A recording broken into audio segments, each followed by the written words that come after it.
2008년부터 네네. 주식 투자를 해오셨다고 했잖아요. 네네.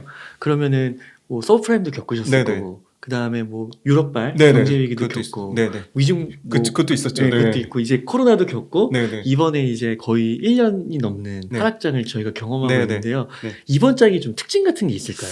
이번 장의 특징은 코로나는 단기간에 굉장히 좀 빠르게 회복이 된 거고요. 이번 장 같은 경우는 그 소위 말해서 시중에 뿌린 돈을 단기간에 좀 너무 급격하게 좀 회수한 부분이 있는 것 같아요. 금리를 올리면서. 근데 거기에 소위 말하는 기업들의 실적도 계속 분기별로 이익이 깎이면서 어떻게 보면 엎친 데 덮친 격이라고 안 좋은 것들이 한꺼번에 몰려서 왔다는 게 좀 특징이었던 것 같고요. 다만 2008년도 금융위기랑 가장 큰 차이점은 시스템 붕괴는 아니거든요, 사실. 시스템 붕괴라고 하면 은행이 망가져야 되는데 지금은 은행은 너무 잘 아시겠지만 뭐 사상 최대 이익을 내고 있고 은행은 너무나 건전하고 돈을 많이 쌓아놨거든요. 그리고 여러 가지 그런 코로나나 미중 무역 분쟁이나 유럽발 위기를 겪으면서 기업들이 굉장히 어떻게 보면 내실이 단단해졌다. 정말 많은 현금을 쌓아놓고 있고요. 부채 비율도 낮고 그리고 그 소위 말한 위기에 대한 대처 능력을 그런 경험들을 통해서 많이 쌓았다고 저는 보고 있거든요. 그리고 기업들 자체가 어떻게 보면 내수용에서 제가 이제 앞으로 소개해드릴 업종도 말씀드리면 기존에 과거에 내수용했다면 이제 완전 글로벌 무대로 활동하는 기업들이 많아져서 전 절대 국뽕이 아니라 좀 국내 우리나라 기업들에 대해서 좀 굉장히 자부심을 좀 가지셔도 될 것 같아요. 그게 과거랑 좀 많이 달라진 네, 부분이에요. 기업들의 위상도 달라졌고 소위 말하는 기업들의 위기 대처 능력도 좋아졌다. 그게 핵심이 되겠습니다. 아, 그렇군요. 네. 그러면 그 2100 정도까지 갔다가 네네. 어느 순간 보니까 거의 2500까지 왔더라고요. 최근 주가 보니까 순식간에 400포인트가 올라왔어요. 네. 그러면은 좀 이게 네. 우선은 좀 확인할 게 바닥을 네. 우선 바닥을 이미 나왔다고 네. 볼 수 있는 건가? 그리고 앞으로의 좀 전망은 어떻게 될까? 네. 이런 거. 제가 뭐 감히 전망할 수준은 못 되고요. 그리고 전망하시는 분들도 반은 맞고 반은 틀리시더라고요. 사실 그렇죠. 전망 자체는 의미는 없고 그 가장 최근 꼭 그거 보셨으면 좋겠는데 저도 굉장히 존경하는 투자자 중에 하나인 하워드 막스 잘 아시잖아요. 하워드 막스가 이런 얘기를 했어요. 항상 투자 시간에 참여해야 된다. 근데 어떨 때 공격적으로 하냐면 극단으로 치닫을 때 극단으로 치닫으면 너무 많이 올랐거나 아니면 너무 쌌을 때 그때 공격적으로 적극적으로 활동해야 된다고 했거든요. 그런 측면에서 봤을 때 물론 2100에서 2500까지 올라온 건 맞는데 저는 아직도 중간 그러니까 평균값에 회귀한 것보다는 극단 중에서는 좀 싼 쪽에 가까운 지금 지수대가 아닌가 저는 그렇게 개인적으로 보고 있고요. 사실 2010년도부터 2019년 그 사이 한 10년 동안요. 코스피 기준 순이익이 한 160조 정도, 140조에서 160조 정도 왔다 갔다 했던 것 같은데 그거 대비해서 물론 지금 이익이 많이 감익이 되긴 했어요.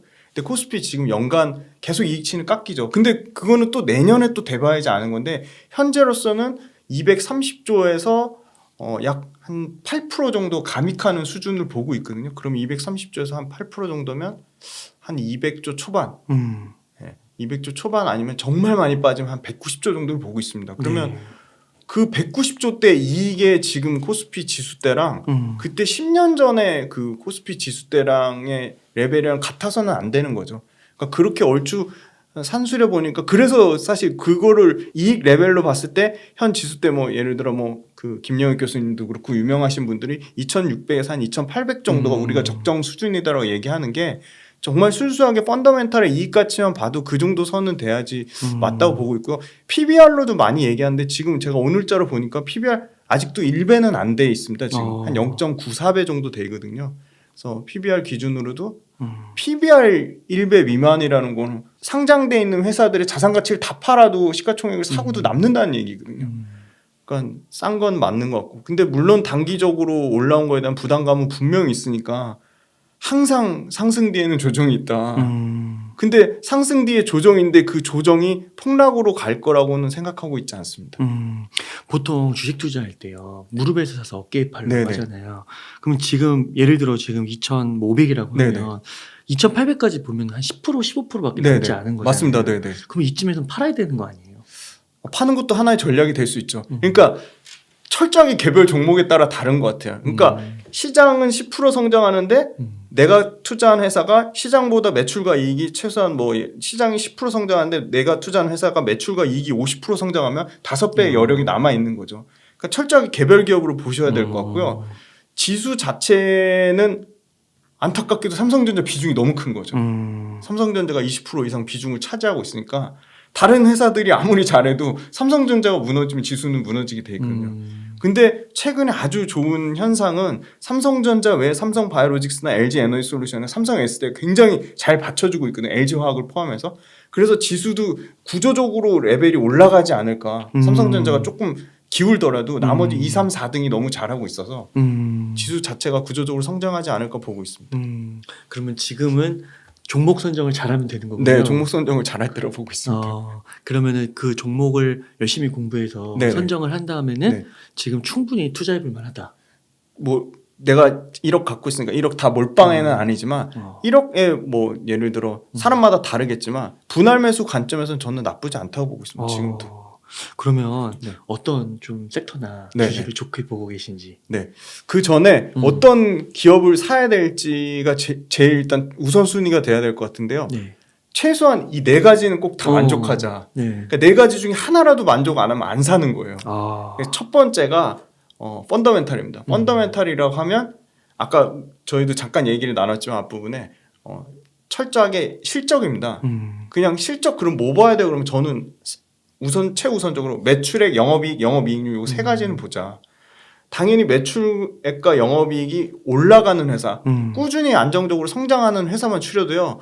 코스피 지금 코스피랑 코스닥 합쳐서 한 2,300개 중에 한 200개 안짝으로 줄어들어요. 그래요? 한 번도 역성장하는 한번 진짜 이걸 검색해 보시면 확 줄어듭니다. 진짜 한 10분의 1로 줄어들고요.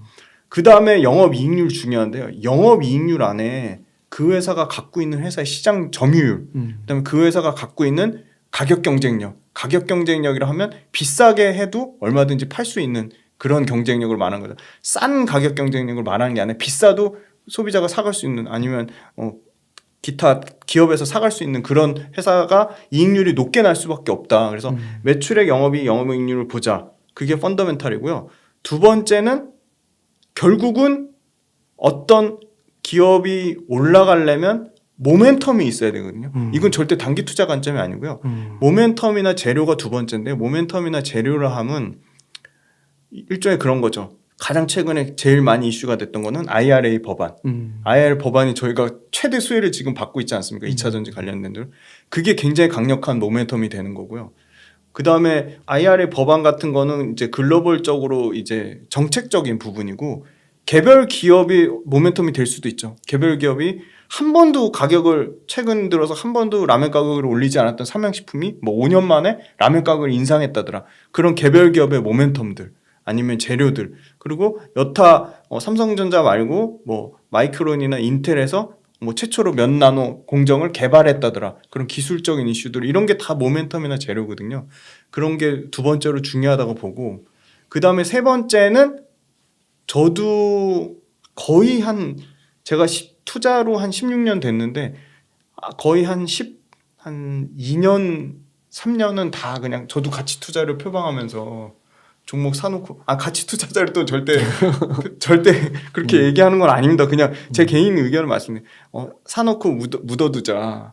장기 투자가 정답이다라고 생각했던 게 거의 제 투자 인생의 한 뭐 4분의 3이었는데 지금은 이제 완전히 정말로 제가 매일매일 수익을 내야 되는 실전 전업 투자자 입장에서 소위 말하는 기술적 분석, 그 차트가 중요하다는 거에서 너무나 공감을 지금 하고 있습니다. 실제로 차트의 중요성을 말할 수밖에 없는 게 차트에 그 안에 사람들의 심리가 녹여져 있어요.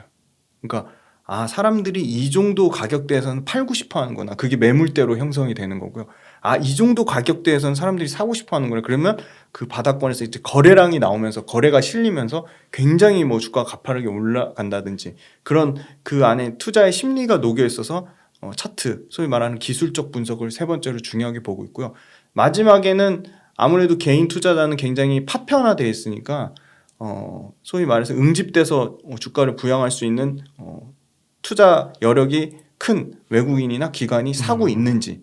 그래서 정리해드리면 펀더멘탈, 그 다음에 모멘텀 재료, 그 다음에 차트, 기술적 분석, 그 다음에 외국인과 기관의 수급. 요 네 가지가 동시에 만족하는 업종만 사면 성공하진 못하더라도 실패할 확률을 굉장히 줄일 수 있다고 보고 있습니다. 네. 네. 그러면은 그 네 가지를 좀 적용한 네. 거를 네. 말씀해 주실 수 있으실까요? 네네. 저는 뭐 너무나 많은 분들이 얘기하고 있지만 그만큼 그 업황이 좋기 때문에 당연히 그게 주목받을 수밖에 없다고 보고 있고요. 2차 전지 업종을 일단 큰 틀에서 말씀드리면 2차 전지 업종은 세상에 없던 전기차가 생긴 거잖아요. 그래서 뭔가 새로운 그 사람들한테 새로운 편의를 제공하는 그 자체로 굉장히 의미가 있고, 두 번째는 전기차 관련돼서 아직까지 완전히 상용화돼 있지 않다고 보고 있거든요. 그리고 그건 이제 글로벌 시장의 침투율을 보면 되는데 중국이 많이 올라와서 한 6% 정도 되고요. 미국은 이제 IRA 법안 때문에 한 5.8% 정도 됩니다. 그리고 유럽은 아직 20%대 초반입니다. 그러니까 전체 글로벌로 보면 아직 15% 언더인 거예요. 한국은 뭐 말할 것도 없고 2% 정도밖에 안 되니까. 그러면 이 시장이 앞으로 내연기관을 이제 완전히 뛰어넘어서 40% 50% 이제 가겠죠, 시장 점유율이. 그럼 아직 15%로 봤을 때 물론 개별단에서 전기차 관련된 주식들이 뭐 2배, 어떤 거는 뭐 7, 8배를 갔지만 전기차 전체 시장 침투를 보면 아직 성장의 여력이 남아있다고 보는 거죠. 그래서 글로벌 전기차 침투율이 중요하다고 보고 있고, 그 다음에 이제 그 전기차 관련주들이 국내 회사들의 기술 경쟁력이 글로벌, 소위 말하는 이제 양극재단도 그렇고 뭐 음극재단도 그렇고 뭐 동박 관련된 업체도 그렇고 굉장히 글로벌로 기술력을 갖고 있기 때문에 국내에 있는 현대기아 차에만 팔지 않잖아요. 유럽에 있는 차에도 팔고 북미에 있는 차도 팔고, 그래서 글로벌 기술 경쟁력을 보유하고 있다. 그 다음에 이제 세 번째는 전기차 관련돼서 소위 말하는 외국인 기관들이 지금 이 비싼 가격에서도 앞으로의 더 성장성을 보고 사고 있거든요. 근데 상대적인 매력도가 되게 큰 것 같아요. 지금 경기가 안 좋으니까 다른 기업들은 매출과 이익이 계속 깎이는데 이 와중에 이 비싼 고점 최고점 찍고 있는 와중에 더 가는 거는 여기서 다른 업종 대비 상대적으로 차별화돼서 매출과 이익이 계속 성장하기 때문이죠. 주식이 말 그대로 꿈을 먹고 사는 사업이잖아요. 미래 사업이잖아요. 거기에 주식의 컨셉에 가장 맞는 사업이 2차 전지라고 보고 있고요. 그럼 2차 전지 언제 파냐? 저는 개인적으로 제 주변에는 아직까지 전기차를 타는 사람이 한 명도 없어요. 저도 만약에 이제 앞으로 차를 바꾸면 전기차로 바꿀 생각이거든요. 내가 바꿀 시점이 되면 팔면 되겠다. 그러면 최소한 2, 3년은 좀 여력이 남아있지 않나. 말 그대로 여기 이 보시는 구독자분들은 굉장히 긴 호흡으로 충분히 투자 가능하신 분들이라고 보고 이 가격 변동에 일일비하지 마시고 절대 그러니까 무의미하게 장기 투자, 그러니까 무지성 장기 투자를 하라는 얘기가 아니라 전기차가 최소한 앞으로는 이만큼 시장 침투율이 올라가겠네. 그다음에 전기차 회사들 보시면 딱 단적으로 캐펙스 투자를 하거든요. 설비 투자를 하는 거죠. 설비 투자가 연평균 50% 100%씩 올라와요. 그 설비 투자의 그 성장률이 꺾일 때가 분명히 올 겁니다.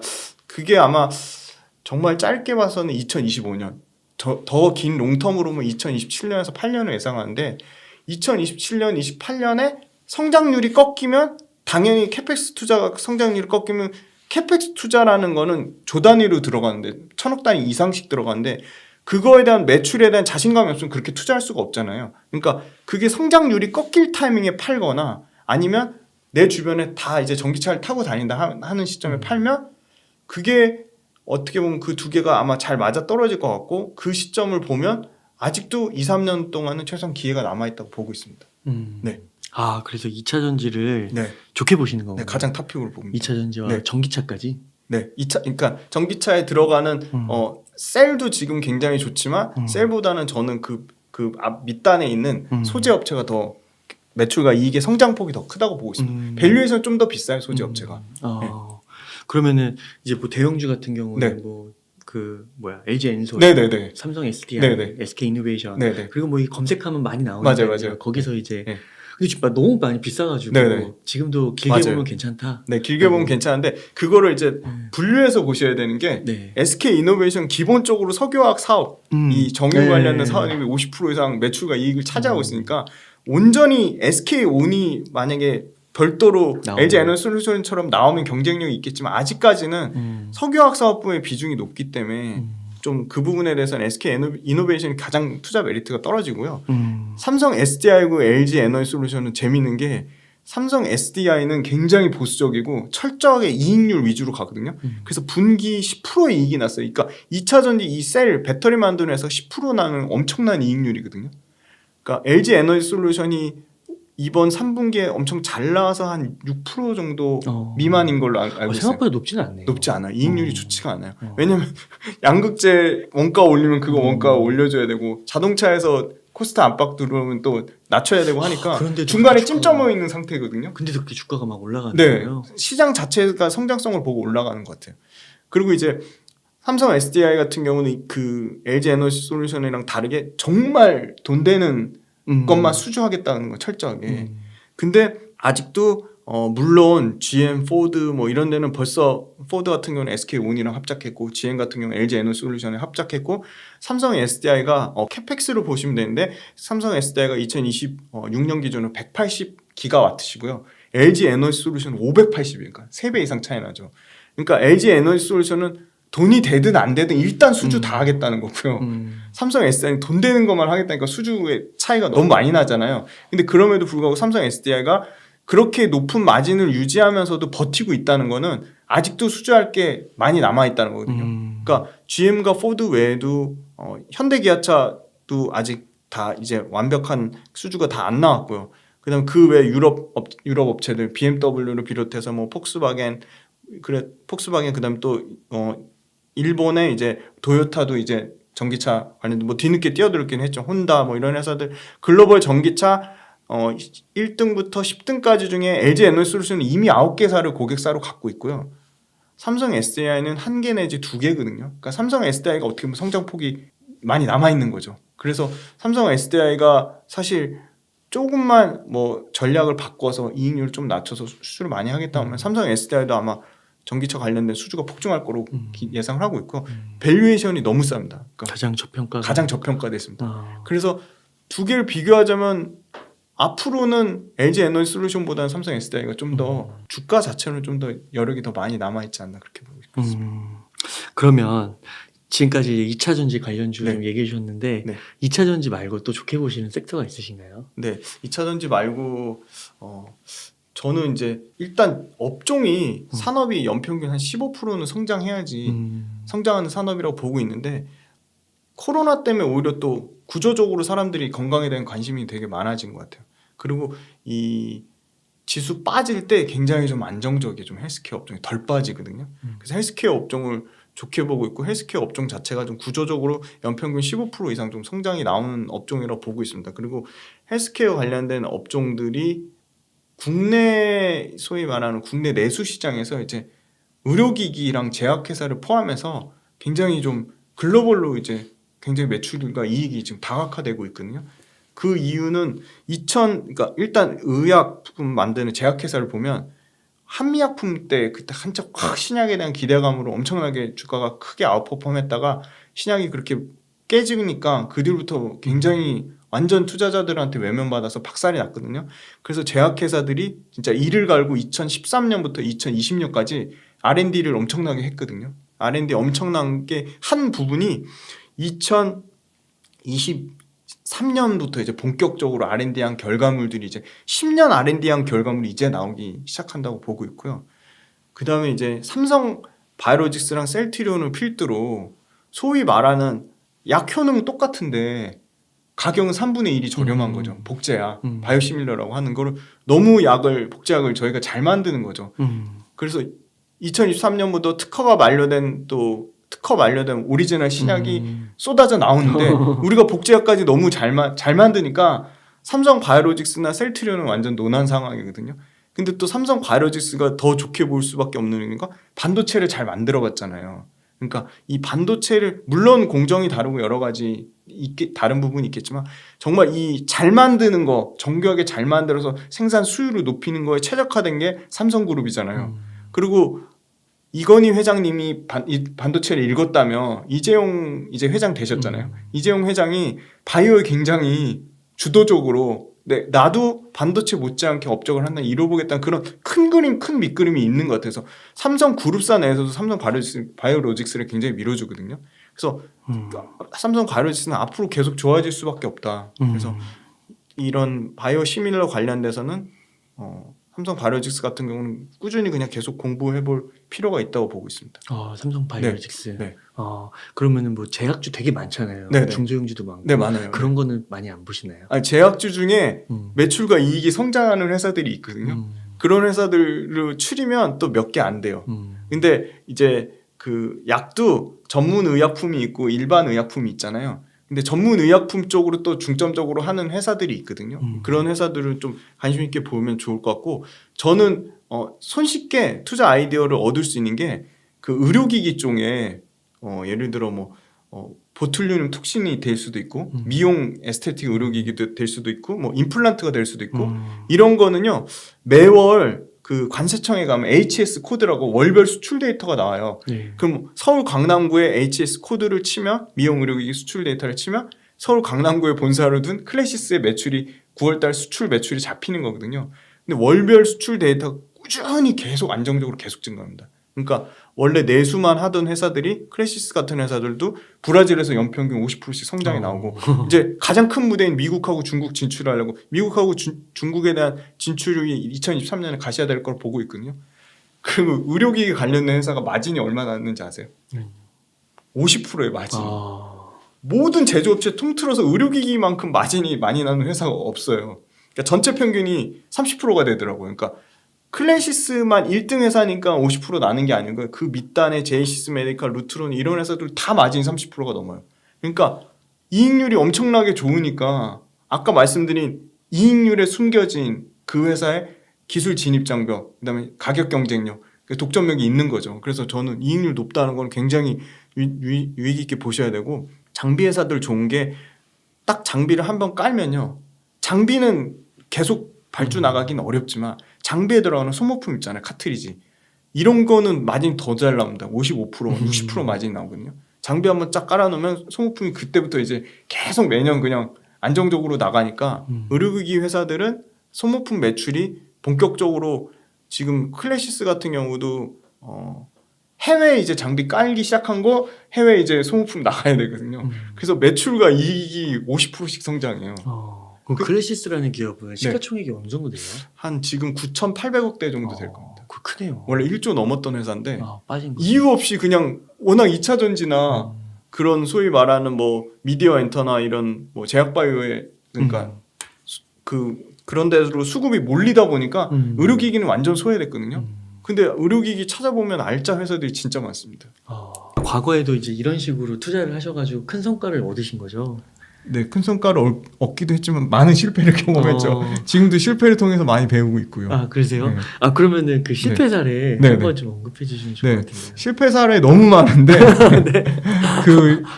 일단 저도 초창기에는 진짜 무대뽀로 다른 사람 남의 말 듣고 투자를 했는데 재미난 게 엔터 회사였는데 이 엔터 회사가 갑자기 뭐 금광을 개발한다, 광산을 개발한다고. 그래요? 그래서 무슨 광산 광업권을 샀대요.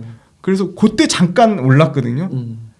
근데 이제 뭐 뒷부분에서 말씀드려야겠지만 본업과 무관한 회사를 하는 회사는 투자해서 아예 당연히 예를 들어 엔터 회사가 뭐 엔터와 관련된 뭐 그 소위 말하는 엔터 상품을 파는 거는 사업군의 다각화 측면에서 본업이 깨지지 않는 거고 엔터 회사가 갑자기 광산을 하는 거는 전혀 무관한 거잖아요. 이상하네. 그 자체도 이상했는데 그때 기회에 혹해가지고 남의 말 듣고 투자를 해서 굉장히 큰 손실을 봤고요. 그리고 그 뒤로도 제가 그냥 소위 말해서 그 기업에 대해서 계속 추적을 했었어야 되는데 전혀 추적을 하지 않고 뭐 그냥 완전 방치하니까 굉장히 크게 손실을 봤던 적이 있고, 그다음에 또 뭐 자동차 부품 관련된 회사인데 이 회사도 또 뭐 바이오 관련된 신약 개발을 한다고 신약 관련된 회사를 자회사로 둔다고 해서 그 모멘텀으로 뭐 10배 이상 갈 거다 해서 또 거기서도 확인을 안 하고 그냥 투자를 했는데 알고 봤더니 그 신약 관련된 개발 회사가 다 껍데기였던 거죠.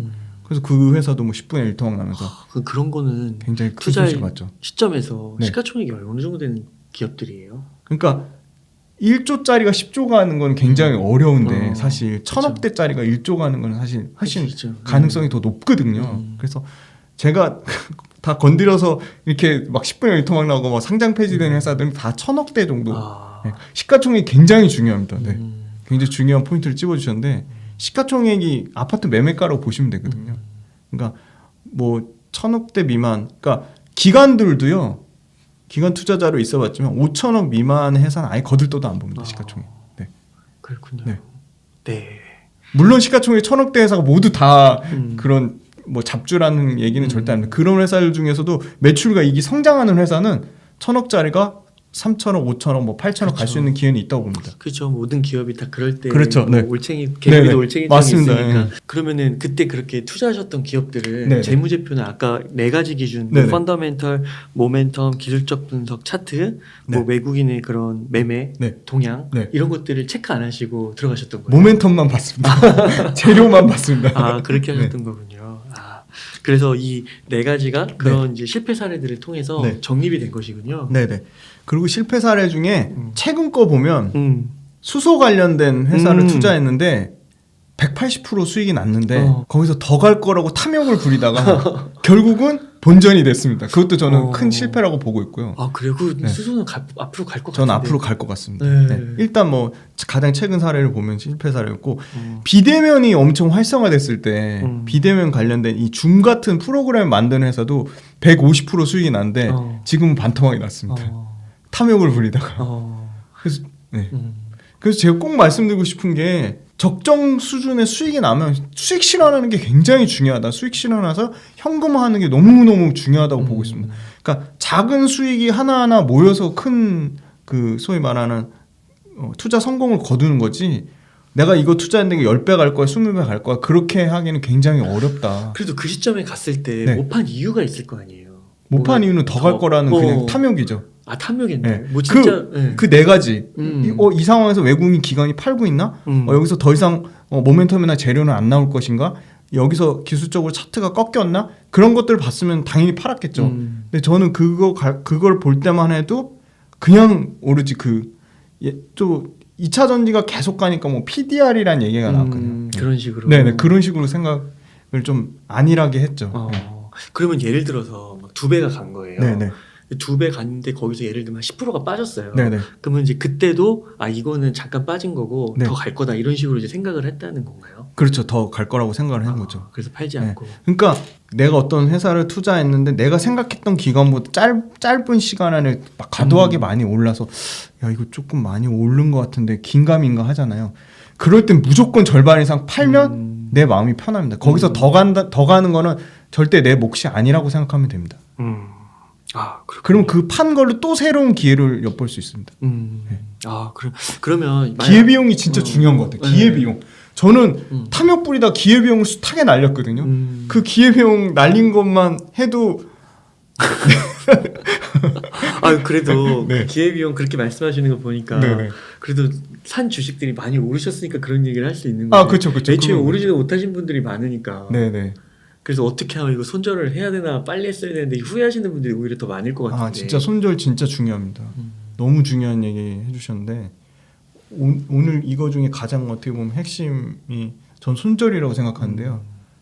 저도 무방비로 방치해서 뭐 7년, 8년, 뭐 10년 갖고 있는 회사들 회복되지 않는 회사들은 회복이 안 돼요.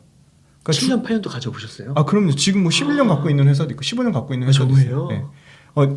제가 채권 추심, 그러니까 소위 말하는 이렇게 불경기 때 어려운 고려신용정보가 있어요. 채권 추심 1등 회사인데 네네. 지나가다 보면 뭐 맞아요. 고려할 때 고려하세요 하잖아요.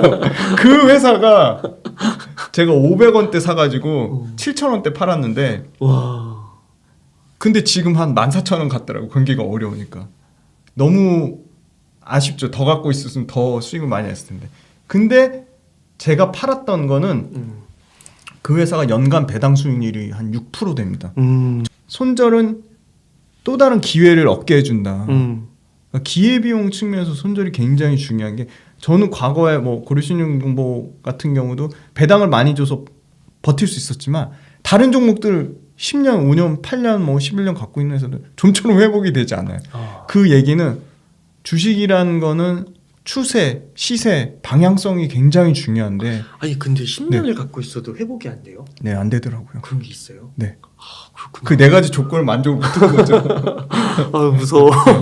그러니까 매출과 이익이 아무리 잘 나도 어. 어떤 모멘텀이 붙지 않거나 아. 추세적으로 꺾였거나 아니면 사주는 주체가 없으면 주가라는 건 박살날 수밖에 없는 거죠. 그렇구나.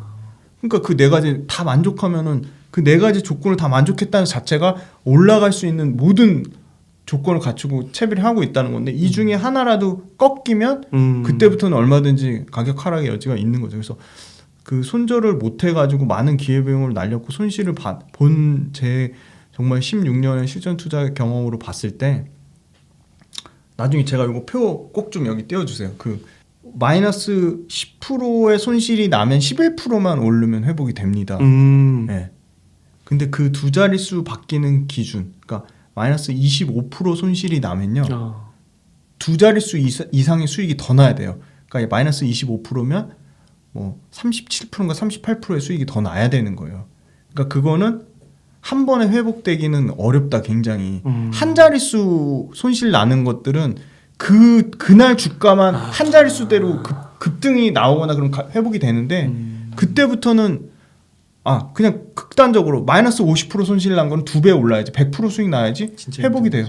그러니까 마이너스 20% 25% 이상 되는 거는 가망이 솔직히 말하면 좀 가망이 없다고 봅니다. 그래서 야, 네 거 아니라고 그렇게 쉽게 손절을 하죠. 제가 방송에서 손절하라는 얘기 엄청 하거든요. 뭔데 네가 손절하라 하는데 제 그냥 정말 뼈아픈 제 경험을 말씀드리는데 제가 마이너스 25%대 손절 못 친 것들은 지금 마이너스 70% 80%가 수두룩합니다. 그래서 저는 어떤 작업을 하고 있냐면요. 저 손실 볼 때 손실 보더라도 많이 수익 낼 때 수익을 극대화하면 손실 본 거를 벌크업을 할 수 있거든요. 그래서 많이 수익 난 거를 하려면 결국은 추세가 살아있는 종목을 센 놈을 해야 돼요. 항상 지수보다 초과 상승이 나는 센 놈을 해야 되고 그 센 놈을 하기 위해서 가망 없는 것들 있잖아요. 정말 피 같은 제 그 노력으로 일로 번 돈이잖아요. 근데 과감하게 손절을 하고 엄청나게 손절을 하고 있거든요. 그렇게 손절을 했더니 새로운 기회가 열리더라고요.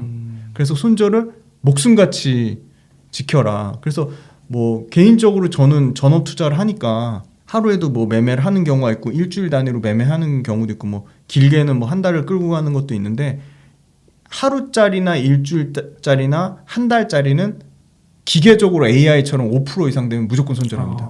근데 저도 1년 이상 갖고 가는 종목들 있잖아요. 1년 이상 갖고 가는 참고만 하세요. 다 본인만의 손절 기준을 굉장히 촘촘하게 세우셨으면 좋겠어요. 그래서 한 1년 이상 갖고 가는 거는 아까 말씀드린 두 자릿수의 갭 차이가 나는 25% 정도가 전 적정하다고 보고 1년 이상 갖고 가는 종목도 정말 뼈가 아프지만 만약에 25% 이상 손실이 난다 치면 추세가 깨졌다고 하고 보고 손절 칩니다.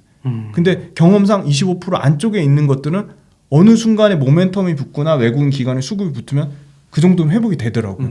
25 안쪽으로 들어오는 손실들은. 네. 아 그렇군요. 손절을 꼭 목숨처럼 지키셨으면 좋겠습니다. 그러면 여기서 질문이 네. 삼성전자로 한번 네네네. 여쭤보면 삼성전자가 96,000원에서 네. 진짜 5만 원대까지 떨어졌잖아요. 맞아요. 그럼 이러면 이건 30%가 넘잖아요. 네네. 그러면 이거 아까 말씀하신 네. 대로 회복하려면 두 자릿수 이상을 그렇죠. 두 자릿수가 넘어야죠. 넘어지잖아요. 네. 그럼 삼성전자 같은 경우는 어떻게 해야 돼요?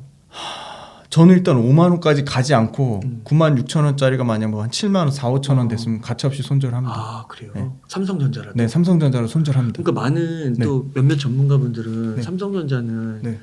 들고 있으면 네. 무조건 네. 우상향하고 전고점 뚫고 네. 그런다고 하잖아요.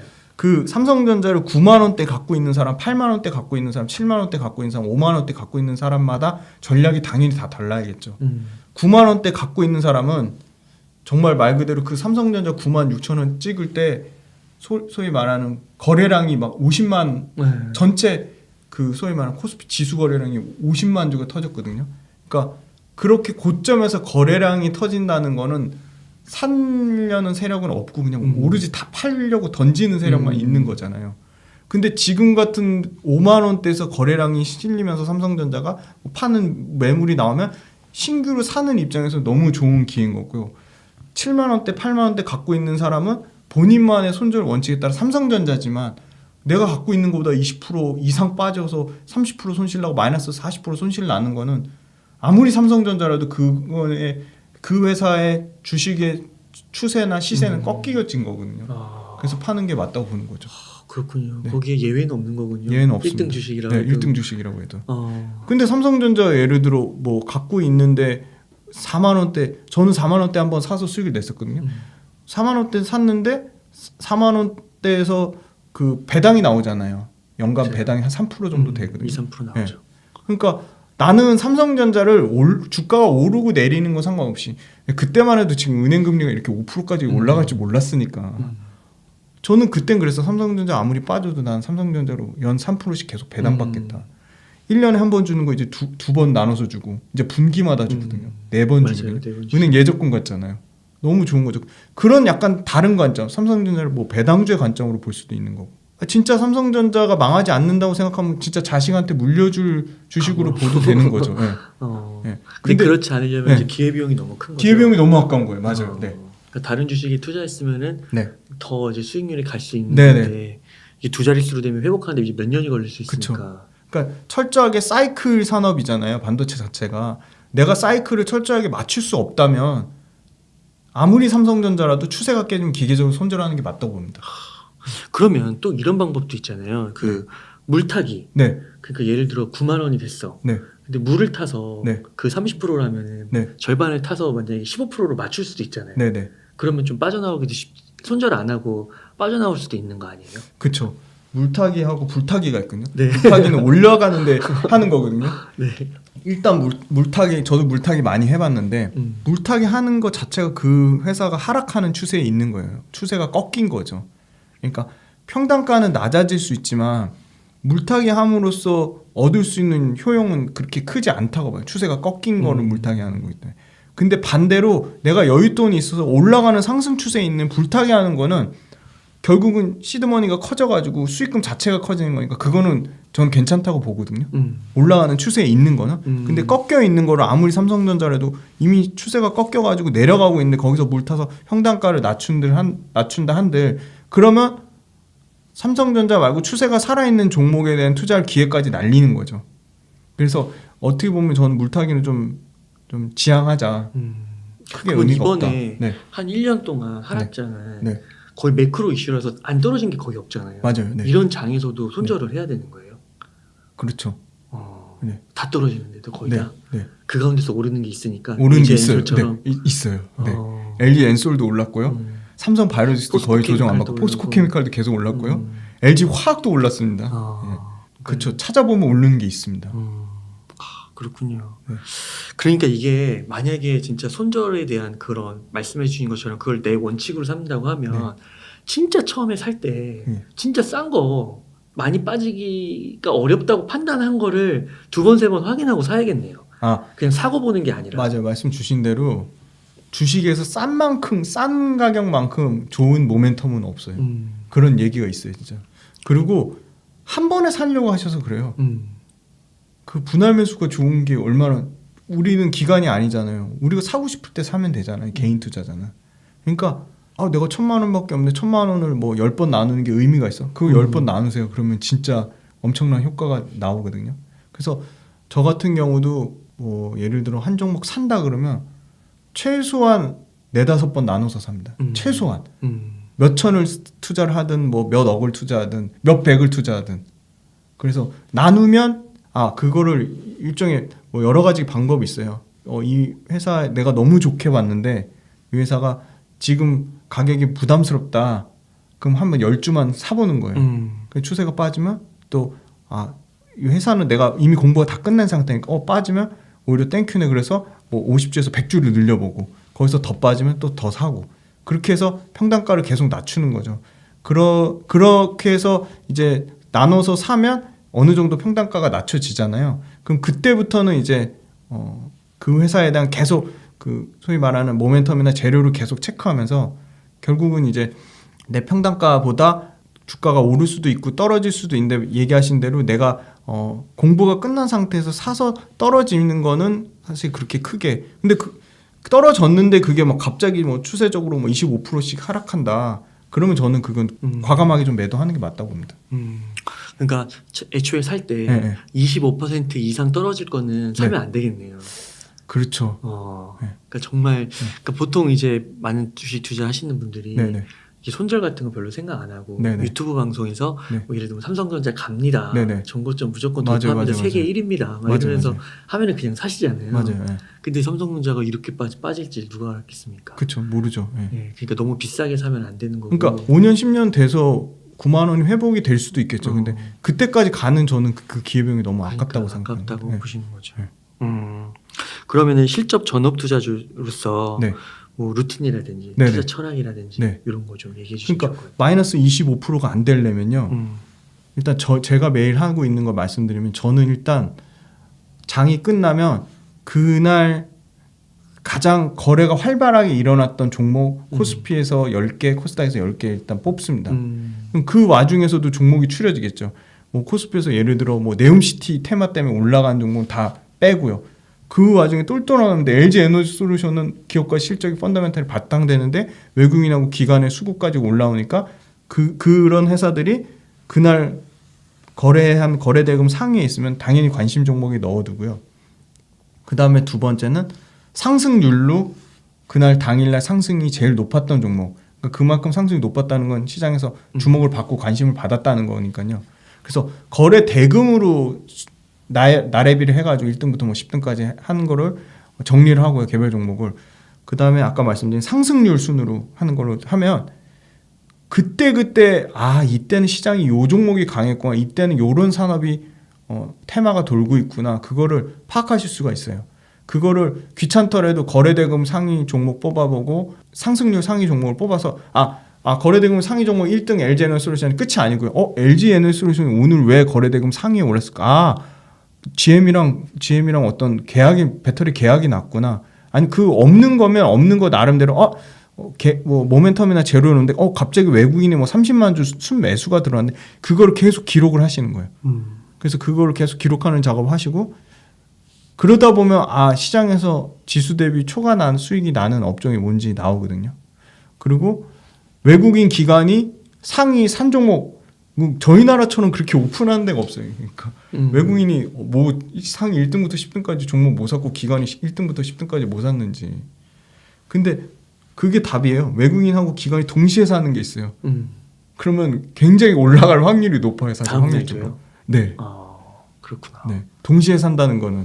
그래서 그렇게 동시에 이 사는 업종, 외국인 기관의 동시 수급을 보는 거죠. 그래서 그것도 종목별로 왜 외국인 기관이 동시에 사는지 검색하는 손품을 엄청 파셔야 돼요. 그걸 정리를 하시고 그 다음에 중요한 거는 증권사에서 뭐 한경 컨센서스나 이런 데 가시면 네이버 금융 가셔도 레포트 공짜로 보실 수 있어요. 거기 보면 산업 레포트가 있는데 50페이지 이상 되는 거. 초창기 산업. 뭐 2차 전지 초창기 뭐 그다음에 뭐 최근 로봇이 전 로봇 굉장히 좋게 보는데 로봇 관련된 산업 초창기 레포트 있어요. 뭐 100페이지짜리. 그거 읽어보시고 자기 나름대로 또 정리를 하시는 거예요. 그 로봇 관련된 회사는 이러이러한 회사가 있고 이 회사가 무슨 어떤 시장 점유율을 차지하고 있고 그래서 그 진짜 피 같은 제 돈 들어가는 건데 그냥 공부를 너무 그냥 쉽게 생각하시는 것 같아요. 그래서 하루에 최소한 2시간씩 정리를 하시는 거죠. 그게 쌓이다 보면 엄청난 내공이 되고요. 본인이 전문가로 하실 수 있어요. 그게 누적되다 보면 그거 최소한 그래도 1년은 하셔야 된다고 봅니다.